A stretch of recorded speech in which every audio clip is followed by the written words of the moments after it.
पापमोचनी एकादशी व्रत कथा।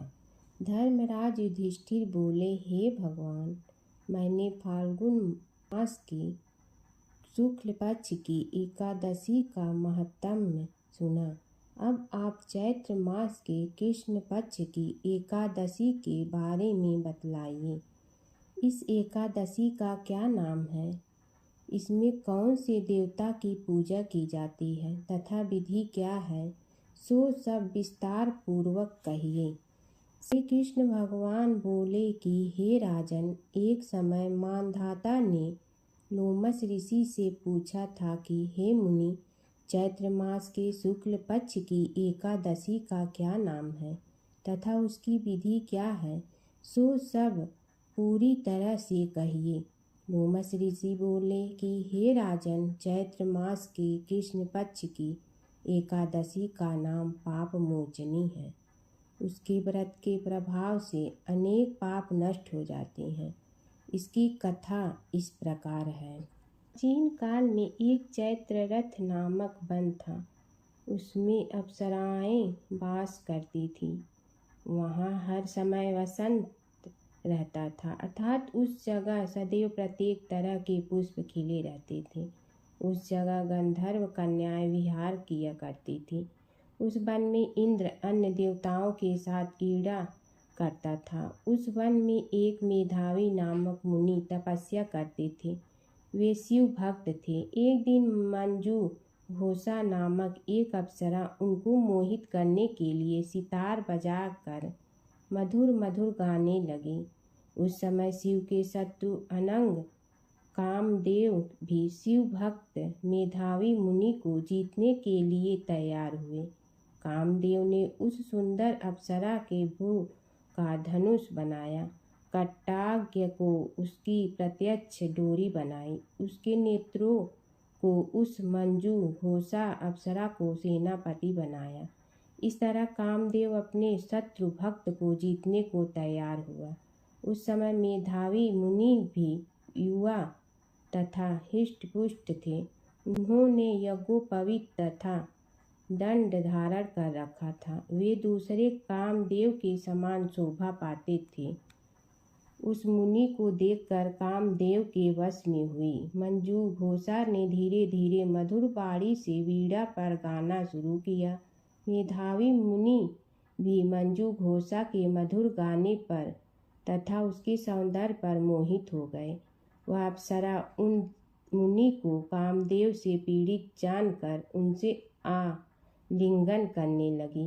वह मुनि उसके सौंदर्य पर मोहित होकर शिव रहस्य को भूल गए और काम वशीभूत होकर उसके साथ रमण करने लगे।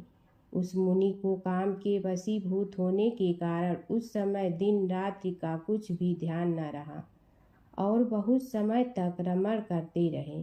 एक दिन मंजू घोषा उस मुनि से बोली कि हे मुनि, अब मुझे बहुत समय हो गया है, स्वर्ग जाने की आज्ञा दीजिए।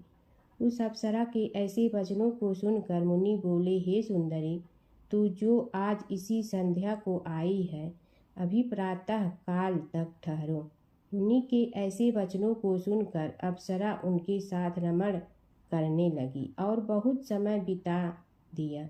फिर उसने मुनि से कहा, हे देव, अब आप मुझे स्वर्ग जाने की आज्ञा दीजिए। मुनि बोले, अभी तो कुछ भी समय नहीं हुआ है, अभी कुछ देर ठहरो। इस पर वह अप्सरा बोली, हे मुनि, आपकी रात्रि तो बहुत लंबी है। अब आप सोचिए कि मुझे आपके पास आए कितना समय हो गया।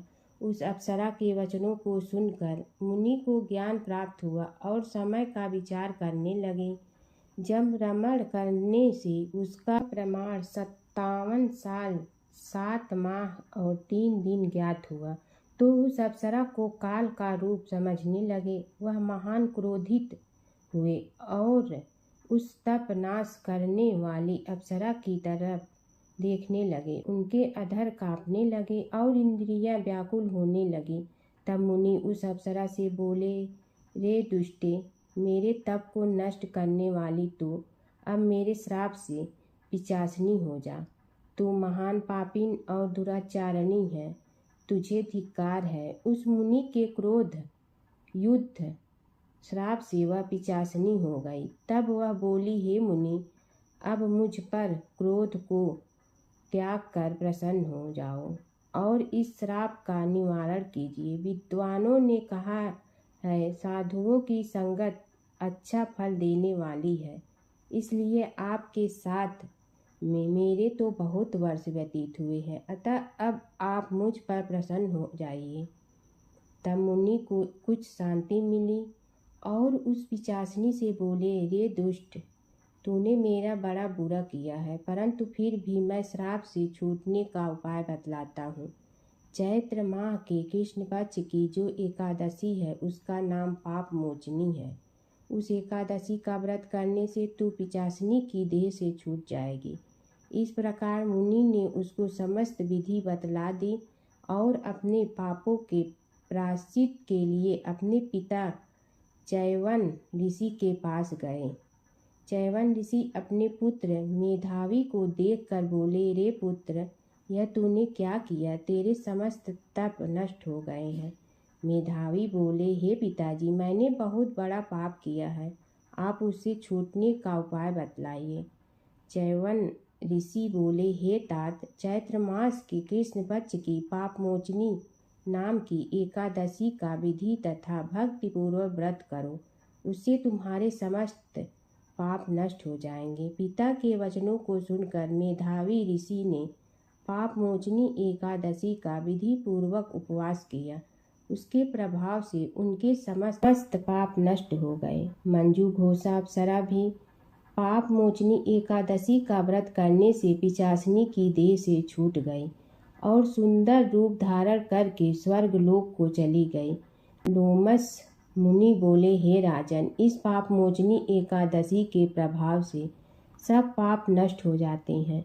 इस एकादशी की कथा के श्रवण व पढ़ने से 1000 गौ दान करने का फल मिलता है। इस व्रत के करने से ब्रह्म हत्या करने वाले, स्वर्ण चुराने वाले, मद्यपान करने वाले, अगम्यागमन करने वाले आदि के पाप नष्ट हो जाते हैं और अंत में स्वर्ग लोक को जाते हैं। रस माता की कहानी। एक बूढ़ी माँ ने एक बार एकादशी का व्रत रखा। बड़ी ही भाव भक्ति से पूजा अर्चना की। उन्हें वृद्धावस्था में क्या बाधा थी? वे तो अपने पुत्र पौत्र की सुख सुविधा के लिए व्रत रखने लगी थी। वे दिन भर तो जरा कठोर मन करके अपनी प्यास को रोके रही। दिन में पूजा पाठ किया, कथा सुनी और पंडित जी को मिट्टी के पात्र में भर कर पानी और ऋतु फल दान में दिए। दोनों भर कर वितरण किया। उन्हें गर्मी के कारण बहुत बेचैनी हो रही थी। इस कारण से बड़ी देर तक पानी में पड़ी रही और पानी के कुल्ला करती रही, मुंह धोती रही। तब कहीं थोड़ा बहुत धैर्य बंध पाया। धूप तो तेज पड़ ही रही थी, इस कारण बार बार मुंह सूख रहा था। बूढ़ी माँ बहुत बेचैन हो रही थी। एक बुढ़ापा और दूसरे भयंकर गर्मी। वृद्धावस्था की स्थिति को कुछ दूसरी ही प्रकार की होती है। जैसे तैसे रो धो के दिन कट पाया। अब पहाड़ सी रात सामने थी, उसको काटना बड़ा ही कठिन दिखाई दे रहा था। खटिया पर पड़े शांति नहीं मिल रही थी। वे बार बार करवट बदल रही थी। अनेक बार वे बाहर जाती और भीतर आती। उन्हें घर के अंदर शांति नहीं थी। वे पड़ी पड़ी एकादशी माता का स्मरण करती रही। वे कहती रही कि हे माता जी, आप मेरी लाज रखिए, आप ही मुझे शक्ति दे दीजिएगा जिससे मैं भली भांति आपका व्रत कर सकूं और ये पहाड़ सी रात शांति पूर्वक व्यतीत हो सके। प्यास के कारण बूढ़ी माँ की बेचैनी तो बढ़ ही रही थी। उन्होंने धैर्य रखने का बहुत प्रयास किया, किंतु सहनशीलता की सीमा टूट गई और वे घबरा कर एकदम चिल्ला पड़ी। बोली कि बचाओ बचाओ। अम्मा का चिल्लाना सुनकर परिवार भर के नर नारी, बच्चे और पड़ोसी एकत्रित होकर बूढ़ी अम्मा की खटिया के समीप पहुंच गए। सबने पूछा कि अम्मा जी, आपको क्या हो गया है? आप क्यों चिल्ला पड़ी थी? आप इस वृद्धावस्था में एक कठिन व्रत क्यों कर रही हैं? अम्मा जी, शक्ति से ही भक्ति होती है। थोड़ी ही देर में वे फिर से बोली कि अरे, हमारे तो प्राण ही निकलने जा रहे हैं। मेरी छाती पर ठंडे पानी का घड़ा रख दीजिए। नातियों ने दादी की छाती पर ठंडे पानी का पात्र रख दिया। तब कहीं उन्हें थोड़ा बहुत आराम मिला और थोड़ी देर के लिए उन्होंने अपनी आंखें बंद कर ली। एकादशी माता ने सोचा कि ये बूढ़ी अम्मा है तो बहुत कठोर, जरा जाकर उसकी परीक्षा लेना चाहिए। वे आधी रात को मुर्गा बनकर टेर लगाने लगी। मुर्गा की आवाज सुनकर दादी जल्दी से उठी और बाहर जाकर आसमान की ओर देखा, किंतु आसमान में कहीं उन्हें प्रातःकालीन तारा नहीं दिखाई दिया। वे सोचने लगी कि ये मुर्गा क्यों और कैसे बोल गया है। उन्हें प्यास तो बढ़ ही रही थी। थोड़ा बहुत उनका मन भी विचलित होने लगा था, किंतु अंत में उन्होंने दृढ़ निश्चय किया कि मैं अब व्रत को पूर्ण करके ही छोड़ूंगी, चाहे भले ही मेरे प्राण निकल जाएं। ये सोचकर फिर वे खटिया पर शिथिल होकर लेट गए। थोड़ी ही देर में एकादशी माता ने उनकी फिर से परीक्षा लेनी चाहिए। एक छोटी सी बालिका एक गिलास में शरबत लेकर उनके सिरहाने खड़ी हो गई और जोर से बोली कि दादी जी, सवेरा हो गया है, आप हाथ मुंह धोकर शरबत पी लीजिए। पहले तो शरबत का गिलास देखकर उनका मन ललचाने लगा, किंतु अचानक व्रत का स्मरण हो आया और उन्होंने सोचा कि मैं किसी भी प्रकार से अभी शरबत नहीं पी सकती हूँ, और वे शांति पूर्वक अपनी घटिया पर लेट गई। फिर थोड़ी ही देर में उन्हें ऐसा लगा कि जैसे किसी ने उन्हें पानी के कुएं में पटक दिया हो। वे बड़ी देर तक उस कुएं में हाथ पांव चलाती रही, किंतु उन्होंने अपने मुंह में पानी की एक बूंद भी नहीं जाने दी और वे दृढ़ता पूर्वक अपना व्रत पालती रही। थोड़ी ही देर में न जाने कहां से सामने आग जलने लगी, जिससे भारी गर्मी पड़ने लगी। प्यास के कारण प्राण निकलने लगे, किंतु बूढ़ी अम्मा का कुछ भी नहीं बिगड़ पाया। वे जहां की तहां मुस्कुराती हुई बैठी रही। थोड़ी ही देर में बाहर प्रकाश दिखाई देने लगा। ऐसा लगा कि जैसे सवेरा हो गया हो। बूढ़ी अम्मा ने जब बाहर निकलकर देखा तो समझ गई कि अभी सवेरा होने में 3-4 घंटे की देरी है। यह जानकर वे शांति पूर्वक इधर उधर घूमने फिरने लगी। एकादशी माता ये बात अच्छी तरह से समझ गई कि ये बूढ़ी अम्मा किसी भी प्रकार से अपने व्रत से नहीं टल सकती है। वे उनके सत्य व्रत को अच्छी तरह से समझ गई। सवेरा होते ही बूढ़ी माँ ने स्नान किया, भगवान का पूजन पाठ किया, एकादशी माता की कथा सुनी, ब्राह्मणों को दक्षिणा देकर भोजन कराया। तब कहीं उन्होंने जल ग्रहण किया। कन्याओं को भोजन कराने के बाद अम्मा ने भोजन किया।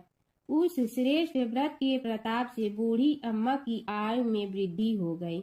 उनका घर परिवार हरा भरा हो गया। घर में अब उनके कोई अभाव नहीं रहता। वे हर तरह के सुख साधनों से संपन्न हो गई। नाती नतीनों से उनका घर भर गया और वे उसी दिन से 12 महीने की एकादशी का व्रत करने लगी। एकादशी माता के व्रत के प्रताप से इस संसार में हर प्रकार के सुख भोग कर अंत में वैकुंठ धाम को चली गई। ऐसा है तुरंत फल देने वाला एकादशी माता का व्रत। विष्णु भगवान की कथा।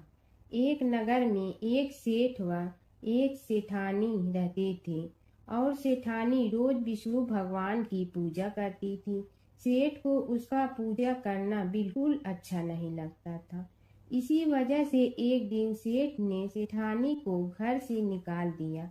घर से निकलने पर वह जंगल की ओर गई तो देखा 4 आदमी मिट्टी खोदने का काम कर रहे थे। उसने कहा कि मुझे नौकरी पर रख लो। उन्होंने उसे रख लिया, लेकिन मिट्टी खोदने से सेठानी के हाथों में छाले पड़ गए और उसके बाल भी उड़ गए। वह आदमी कहते हैं कि बहन, लगता है तुम किसी अच्छे घर की महिला हो। तुम्हें काम करने की आदत नहीं है। तुम ये काम रहने दो और हमारे घर का काम कर लिया करो। वह चारों आदमी उसे अपने साथ घर ले गए और वह 4 मुट्ठी अनाज लाते और सभी बांट कर खा लेते। एक दिन सेठानी ने कहा कि कल से 8 मुट्ठी अनाज लाना। अगले दिन वह 8 मुट्ठी अनाज लाए और सेठानी पड़ोसन से आग मांग लाई। उसने भोजन बनाया, विष्णु भगवान को भोग लगाया, फिर सभी को खाने को दिया। सारे भाई बोले कि बहन, आज तो भोजन बहुत स्वादिष्ट बना है। सेठानी ने कहा कि भगवान का जूठा है तो स्वाद तो होगा ही।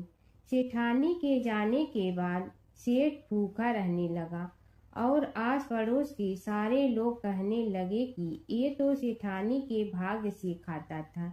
एक दिन सेठ अपनी सेठानी को ढूंढने चल पड़ा। उसने ढूंढते हुए वह भी उस जंगल में पहुंच गया जहां वह चारों आदमी मिट्टी खोद रहे थे। सेठ ने उन्हें देखा तो कहा कि भाई, मुझे भी काम पर रख लो। उन आदमियों ने उसे काम पर रख लिया, लेकिन मिट्टी खोदने से उसके भी हाथों में छाले पड़ गए और बाल उड़ने लगे। उसकी यह हालत देख चारों बोले कि तुम्हें काम की आदत नहीं है, तुम हमारे साथ चलो और हमारे घर में रह लो। सेठ उन चारों आदमियों के साथ उनके घर चला गया और जाते ही उसने सेठानी को पहचान लिया, लेकिन सेठानी घूंघट में थी तो सेठ को देख नहीं पाई। सेठानी ने सभी के लिए भोजन तैयार किया और हर रोज की भांति विष्णु भगवान को भोग लगाया। उसने उन चारों भाइयों को भोजन परोस दिया, लेकिन जैसे ही वह सेठ को भोजन देने लगी तो विष्णु भगवान ने उसका हाथ पकड़ लिया। भाई बोले कि बहन, ये तुम क्या कर रही हो?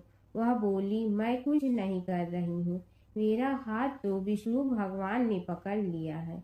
भाई बोले, हमें भी विष्णु भगवान के दर्शन कराओ। उसने भगवान से प्रार्थना की तो विष्णु जी प्रकट हो गए। सभी ने दर्शन किए। सेठ ने सेठानी से क्षमा मांगी और सेठानी को साथ चलने को कहा। भाइयों ने अपनी बहन को बहुत सा धन देकर विदा किया। जब सेठानी के साथ सेठ भी भगवान विष्णु की पूजा करने लगा और उनके परिणाम से उनका घर अन्न धन से भर गया। एक समय की बात है कि विष्णु भगवान का विवाह लक्ष्मी जी के साथ निश्चित हो गया। विवाह की तैयारी होने लगी। सभी देवताओं को निमंत्रण भेजे गए, परंतु गणेश जी को निमंत्रण नहीं दिया।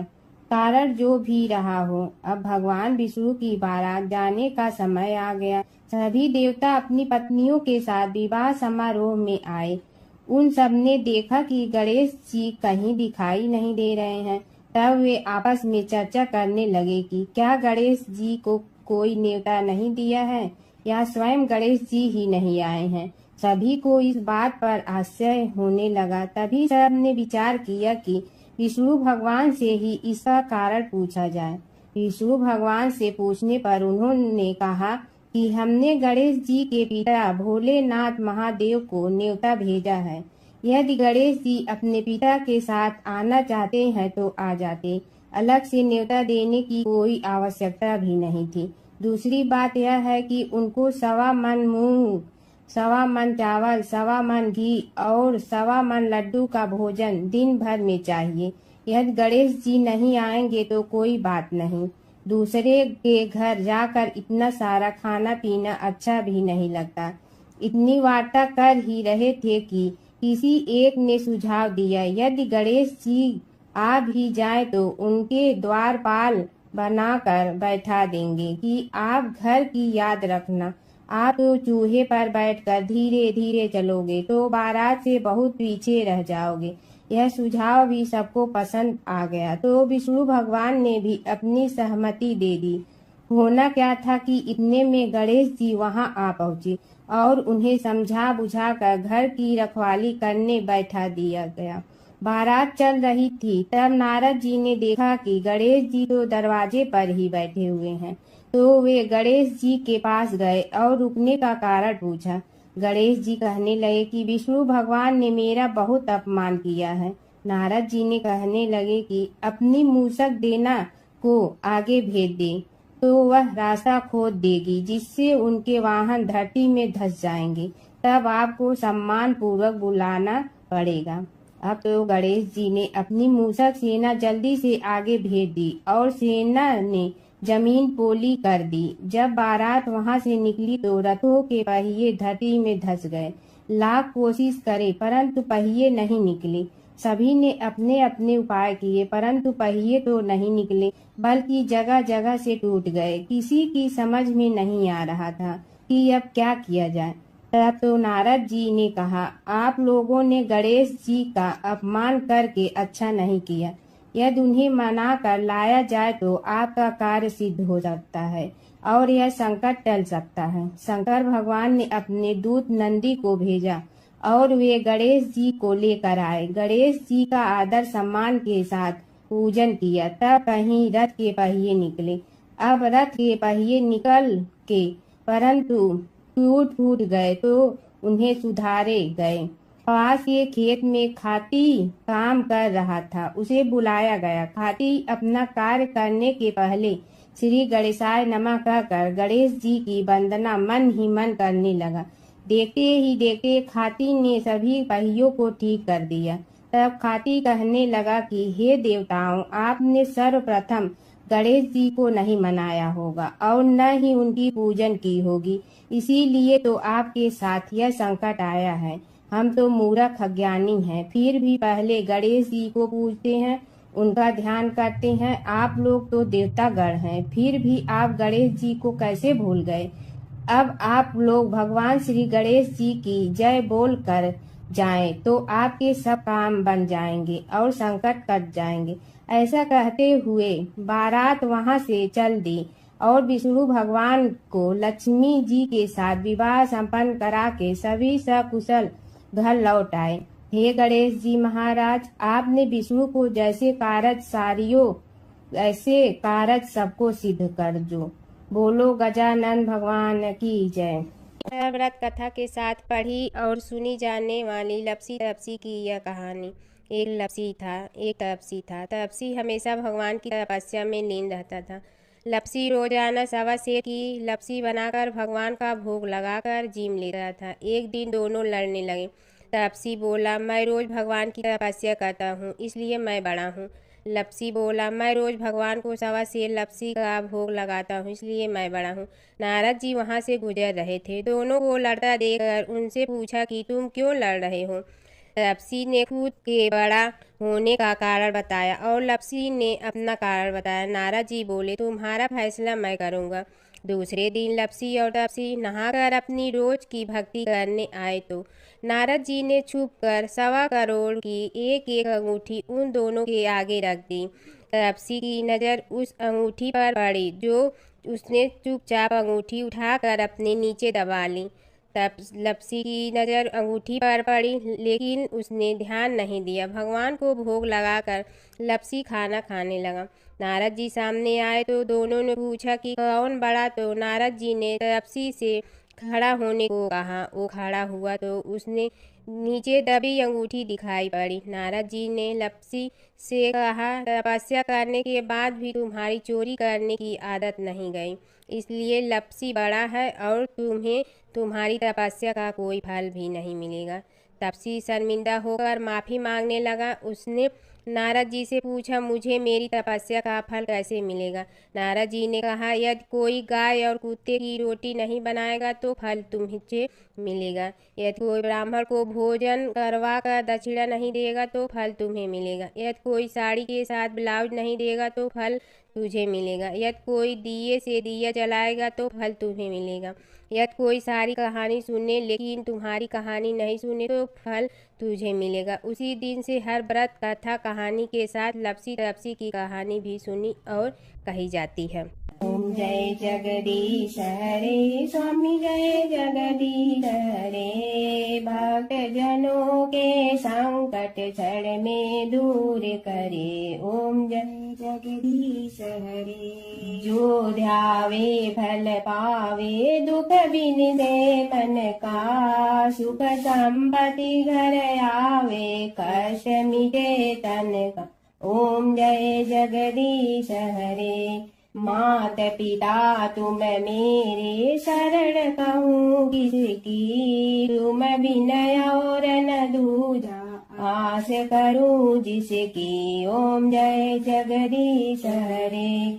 तुम पूर्ण परमात्मा तुम अंतर्यामी। पार ब्रह्म परमेश्वर तुम सबके स्वामी। ओम जय जगदीश हरे।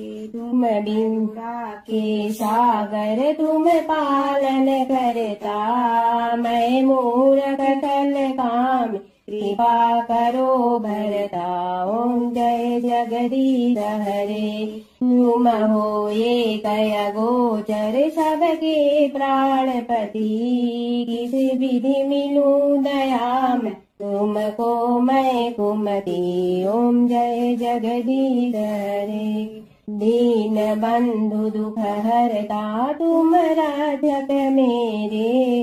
अपने हाथ उठाओ द्वार बड़ा तेरे।